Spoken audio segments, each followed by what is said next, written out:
Então, eu já tenho esse diagnóstico de mioma há muitos anos. Ele vinha sendo controlado com remédio, né? Só que ele era muito pequenininho, milímetros, assim, bem pequenininho. Então, o meu médico vinha controlando e anualmente fazendo, né, o preventivo, controlando. Só que de 2020, 2021 para cá, ele triplicou de tamanho, né? E aí eu continuando com o médico e a médica me encaminhou para um caso cirúrgico, porque eu estou com vários, né? Sendo que desses vários, 2 estão muito grandes, estão, como o meu médico explicou, estão no tamanho de uma batata inglesa, né? Então, assim, por conta disso vem me afetando muito. Eu tenho ficado muito inchada, né? Inchaço o dia inteiro. Consumo muito elevado de doce que eu tenho, né? Um cansaço extremo. Fora que eu tenho tido casos recorrentes de hemorragia, né? Então, assim, um dia eu tenho uma hemorragia, mas assim, a hemorragia fica assim um dia, no outro dia parece que não tive nada. Vida que segue normalmente, né? E passa um tempo, outro caso de hemorragia. E aí eu tô com esse tratamento junto ao médico. Eu tenho até uma consulta marcada com ele amanhã para finalizar, para analisar, é cirúrgico mesmo.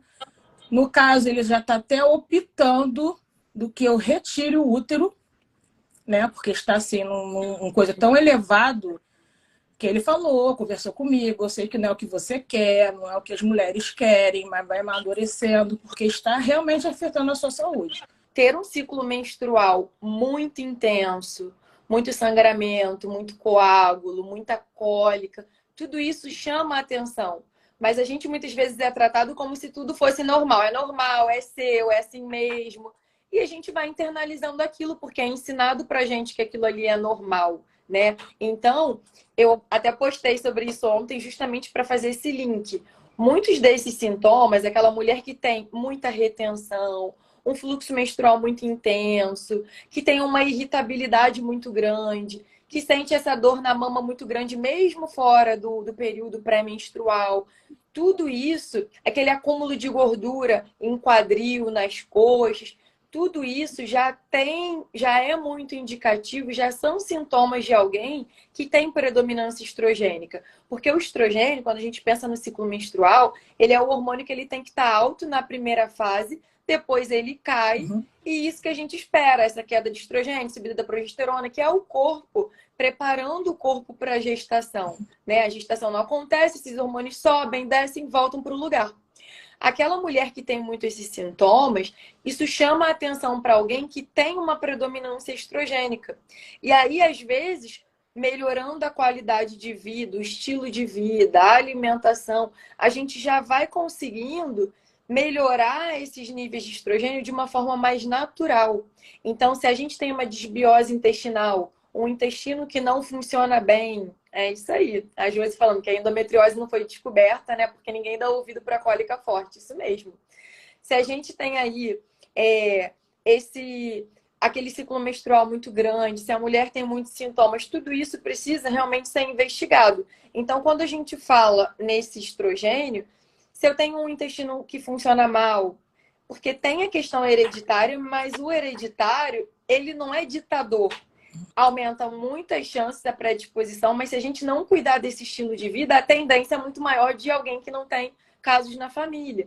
Então, se o paciente ele já cursa lá, né, desde que começou a menstruar, com uma desbiose intestinal, que é um intestino que não funciona bem, se é um paciente que tem ali uma sobrecarga hepática, então quando a gente vai tendo um estilo de vida muito ruim, uma alimentação muito ruim, isso vai sobrecarregando o fígado.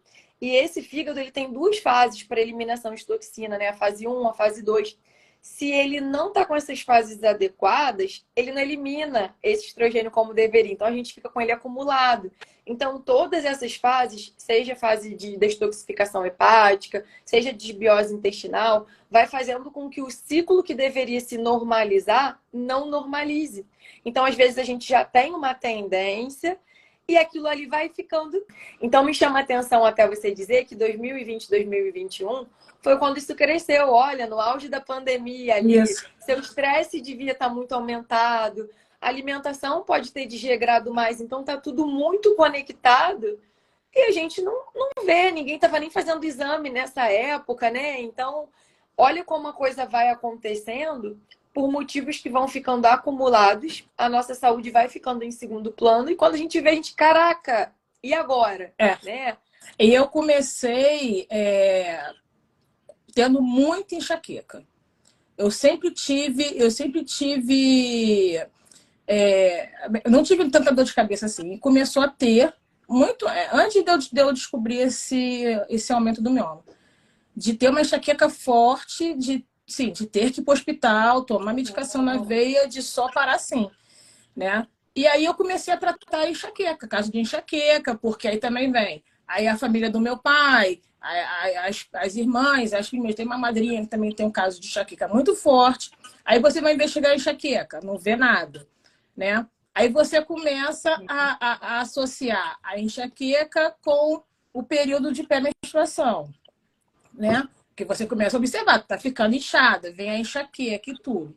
Só que aí a minha enxaqueca começou a ser não só no período pré-menstrual, né? E o inchaço também fora desse período, e aí foi uma bola de neve. São muitos detalhes, e às vezes a gente está num momento tão corrido da vida que a gente nem para fazer essas conexões de quando a coisa começou, por que começou. E aí, Letícia, quando você cita a enxaqueca também, tudo isso é o quê? É um quadro de inflamação. Então, é uma dor de cabeça forte, é uma, né, a cólica forte, tudo isso é inflamação. Então, é um corpo que está tentando te sinalizar que ele está inflamado, que ele está precisando de Isso. ajuda. E muitas vezes, o que vai acontecendo nesse processo? Entrando mais remédios. Porque Isso. ninguém te dá uma solução natural, ninguém pensa em uma deficiência nutricional, é remédio. Vai para o médico tal e toma mais um remédio. E não tem nada não. E fica com remédio ou não fica com remédio? E os pacientes vão ficando cada vez mais perdidos sobre a sua saúde, o que fazer. E Então, isso, assim, Letícia, o que acontece também? Como você está retendo muito líquido, sim. esse peso está subindo muito por causa dessa retenção também. Então, pensando até na questão da retenção, hidratação, uma coisa até que eu te falaria a gente fala muito sobre a quantidade de água que a gente deveria beber, né? Nesse teu caso, a gente fala muito em 35 ml por quilo de peso, eu faria até 40. Quando o paciente está com um quadro ali de muita retenção, né? Eu até te perguntei se você gostava de chás, que seria algo que eu super indicaria para ajudar aí nessa retenção. Mas se o chá for realmente algo muito difícil para você de incluir na rotina, você sabe de cabeça hoje quando você está pesando, não? Me pesei, eu estava com 103. Tá? Isso dá muita água, né? Então, se a gente multiplica aqui, vai dar 4 litros, mais de 4 litros de água ao dia. Mas eu acho que é um caminho inicial começar a cuidar dessa hidratação de uma forma muito grande mesmo.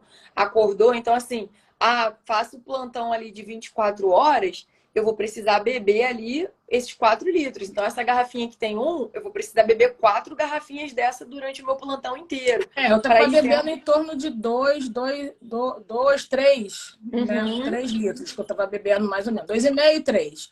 Depende do dia. Tem dia que está mais quente, você bebe mais. O dia que está frio, como hoje, você não consome tanta água. É Né? mais difícil. É. Por isso que E às vezes o chá ajuda, né? Que se ele tiver mais morninho, bota o chá mais quentinho no dia que tá frio, para ir. mas a minha dificuldade com chá é que, como eu tenho um paladar muito doce, eu sinto muita dificuldade em beber o chá Sem puro. adoçar com nada, né? Exatamente. Eu sinto muita dificuldade, qualquer chá. Um chá que eu me senti um pouquinho melhor de consumir foi o de hortelã. Pouquinho melhor. Mas não é uma coisa que desce bem. É Entendi. aquela coisa que eu estou descendo, bebendo obrigada, E sabe? você gosta de canela, não? Canela só em comida.